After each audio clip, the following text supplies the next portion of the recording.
One day I looked in the mirror and I was just like, I did not recognize that person at all. Like, I just felt like I looked 60 years old, but it was because of my mental health.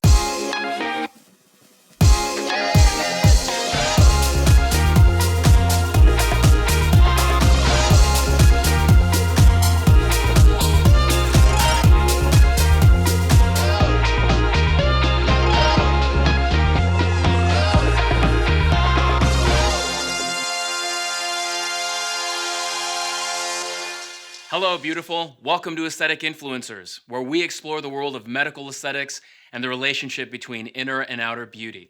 We're on a mission to empower 1 million women a day to level up their look and their life through the Bianca lifestyle of beauty, intelligent decision-making, attractiveness, and noble character attributes. I'm your host, Marco Emilio Valle, and you're gonna love today's show. Lindsay, I want to start with, tell us about your personal journey. Starting with your home life, what were the conversations around beauty and aesthetics and harmonizing your inner and outer self?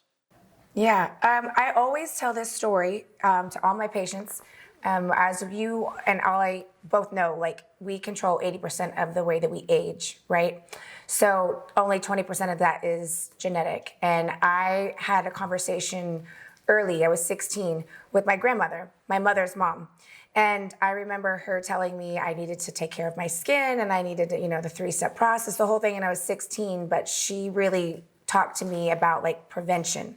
So, I'm a big educator. I love to focus on prevention. It's so much easier to prevent something than to treat it and reverse it. So I've always had that mindset when it came to the aging process, even before I got into aesthetics. And I like to tell the story that my mother and my grandmother and I, all three, aged very differently. And it's a lot of because of the way my grandmother and I prevented the aging process. So I've seen it with my own eyes. So I started really early. All my other girlfriends are tanning and, the baby oil, that whole thing. I was a lifeguard and I would always wear the really big hat and be under the umbrella. And I had the zinc sunscreen on. So I really took accountability for myself, even as a teenager, to be aware of the aging process and where it was going to take me.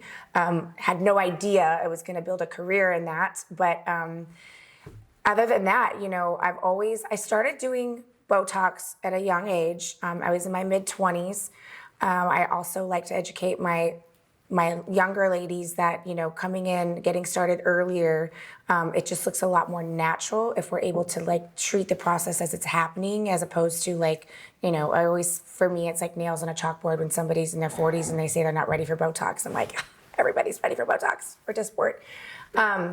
But for me, I started doing that early on in my mid-20s, and I didn't really get into like filler or Sculptra, honestly, until I got into aesthetics.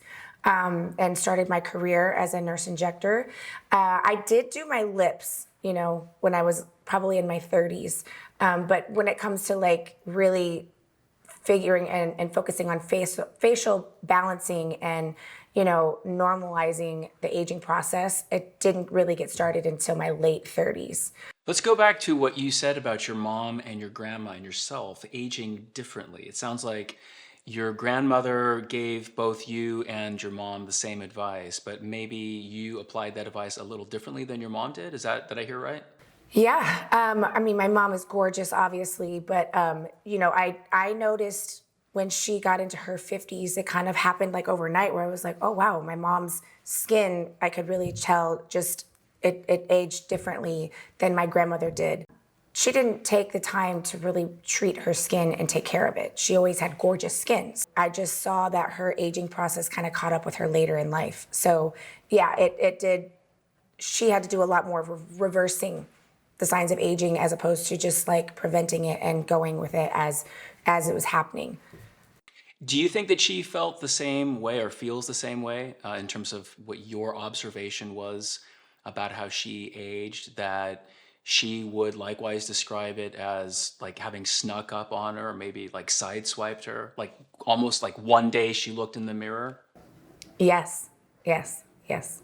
She did. And I think she became more aware of all of these processes and treatments obviously also when I got into aesthetics, because whenever I was doing something in a training, I'm like, Mom, I need you to come in. So she was always my person that I would be treating. And now she's a lot more cognizant of it, and she keeps up with her treatments. And like I said, my mother's gorgeous. I'm not saying that she's aged horribly or anything like that. I can just tell the difference of somebody who's prevented the aging process and somebody who kind of started a little bit later in the game. That's really interesting, Lindsay. And when you talk about preventing the aging process, it's of course like we're to be human is to age. What I think is really interesting about this conversation about your mom, and I've often heard, and I regularly hear apprehension around receiving medical aesthetic treatments in particular because they want to have the confidence that they won't cross a line of beginning to look unnatural or strange or fake. And that concern makes perfect sense to me.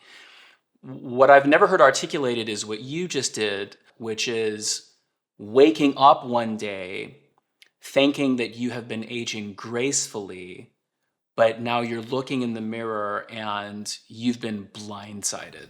When somebody comes in 9 times out of 10 and they point to something on their face that bothers them, it's 9 times out of 10, that's not the problem. It's the cause of what's happened somewhere else on our aging process in our face, with our facial fat pads and whatnot. So I talk a lot about less can be more at times. Like I can talk about that next. I have a pretty big soapbox I'd like to get on when it comes to doing too much too early. But also when you want to treat like the aging process, you really have to look at the face as a whole picture. Like you wouldn't want to come in and just do cheeks on somebody who's in her mid 40s and she's really having some volume loss, temples, cheek, jawline, tear troughs, all of that, skin laxity. It's not just like the thought of, I just want to do my cheeks and everything's going to lift. Everybody comes into my office and they do this. That's a telltale sign of a surgery. I always say I'm not a surgeon, right? What we're going to be able to do is help you maybe prolong a surgery. Having these conversations with my clients and my patients is something that I've had conversations with. Like I've had a consultation with a surgeon. Like, am I there yet? Do I need that? What should I do? And really giving them realistic expectations and having that hard conversation. Like, hey, you know what? In 5 years, you might need a lower facelift if this is the result that you're looking for. But again, if you're doing treatments and you're taking care of your aging health early on, all of those things are just going to hit a little softer.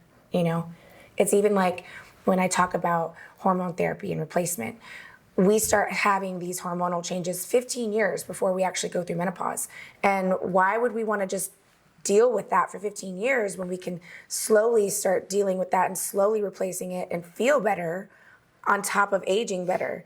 It's all goes together. It's really like a continuum. You can't just think of one thing. You have to look at it as a global issue. You were saying earlier that you got your first neurotoxin for aesthetic use in your 20s. What led you to try that? What are your thoughts about looking back since that experience?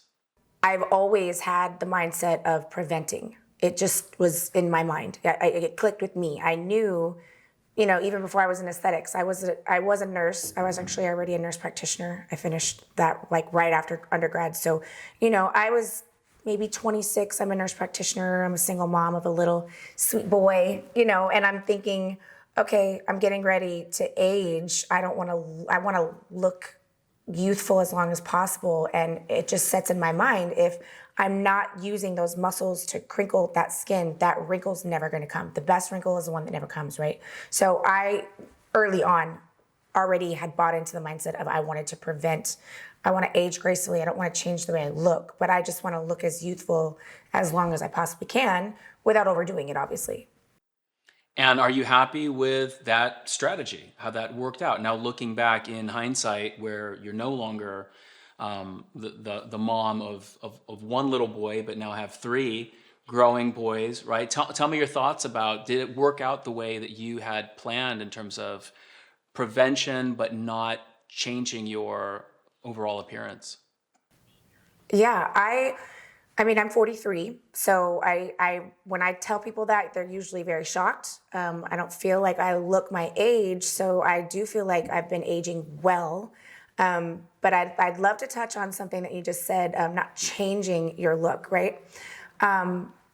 We've talked about how aging is part of the health process, right? Like, and even mental health. And a part of my story, I'm very open about it, is, I came from a very abusive marriage. It was a really hard time for me. I had 6 children. I was just stressed and worn down. And that moment that we talked about, like with my mom, did she one day wake up and say, like, oh my goodness, I've aged? I had that happen to me. One day I looked in the mirror and I was just like, I did not recognize that person at all. Like, I just felt like I looked 60 years old, but it was because of my mental health, my happiness, my peace, my stress levels, and being very depressed and anxious. And so once I got out of that situation and, got my counseling and, started my journey on getting back to a healthy mindset, I noticed a huge change in the way that my outward appearance looked. And a lot of people were accusing me of doing a lot of work, and I really hadn't. I mean, I think a big difference is I'm naturally a blonde, and I decided to go dark, and it kind of started progressing, and now, I'm a full-on brunette. It's funny because I was accidentally put into a group chat with my high school girlfriends, which I love them. But they didn't realize I was in the group chat. And somebody said, whoa, she's gone way too far. And I was like, really? Okay. Because at that time, I hadn't even had anything done. It was like just Botox, Dysport, and like my lip filler. And so I was really offended at first, but then I was like, I'm not going to take that personally because they don't know exactly what's been going on in my life. And it was a dramatic change, but it's because I was happy on the inside. So you got to think about all of parts of the process of aging. Like, if you are not taking care of your body and you're not taking care of your mental health, it shows. Like, this is our window. If it looks like you've totally had this huge transformation, it might be from within, right? You don't have to necessarily just jump to like, oh, she's had this done and this done and this done. But taking that mental health part into my young patients breaks my heart, Marco. I literally have been in tears several times with my really young girls that have come in and they want to do all this stuff and they're just gorgeous, right? But they're looking at these social media filters that are unrealistic and these celebrities that are not talking about what they're doing. So they think they need to keep up. Like, it's a very tough place for a little girl to grow up right now because she's expected to be tough and resilient and, compete and keep up with everything that else going on, but then look great while you're doing it. Compare ourselves to these filters. Like, I'm guilty of it. I've used a filter on my stories before. We do it, but you don't think about the psychological impact it's having on our young ladies. And it breaks my heart because they'll come in and they're just gorgeous. And I'm thinking, what I would give to be like 22 again and look like I looked at 22, and they're just wanting to change everything. And if you follow with some of the celebrities that have, I won't say any names, but been in the limelight at a really early age and started doing a lot, they have aged a lot more than some of the ladies maybe their age. So too much too early is also just as bad as not enough too late. What's your biggest takeaway from this conversation? And what topic are you dying for us to cover next? Comment below and be sure to like, share, and subscribe. And tell a friend. Together, we'll grow this channel and the Bianca movement. We'll see you next time here at the intersection of inner and outer beauty.